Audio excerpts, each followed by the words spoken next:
Një shpërthim e lëndë plasëse është regjistruar gjatë natës në fshatin Zallë të Fushkrujës, në derën e banesës së Ylli Zallës, 49 vjeç, i cili rezulton në kërkim që prej nëntorit 2025.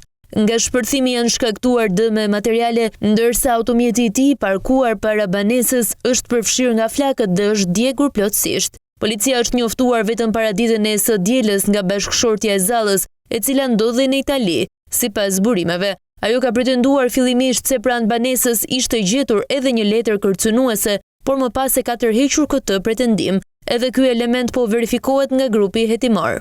Zbardhja e ngjarjes vështirësohet edhe nga mungesa e kamerave të sigurisë në zonë, ndërsa policia po punon për identifikimin e autorit dhe dokumentimin e plotë të rrethanave. Një nga pistat që po shqyrtohet është mundësia që ngjarja të jetë inskenuar. Hetuesit nuk përjashtojnë variantin që vetë Zalla të ketë vendosur lëndën plasëse ose të ketë organizuar shpërthimin për të krijuar prova se jeta e tij është në rrezik dhe për t'i përdorur ato në një kërkesë të mundshme për azil jashtë vendit. Megjithatë, kjo mbetet vetëm një pjesë hetimore dhe nuk është konfirmuar zyrtarisht. Ylli Zalla është në kërkim që prej nëntorit 2025, kur në banesën e tij u gjet një arsenal armësh gjatë hetimeve për atentatin në Rinas. Një tjetër sasi armësh që dyshohet se i përkiste atij u zbulua më 20 shkurt të këtij viti.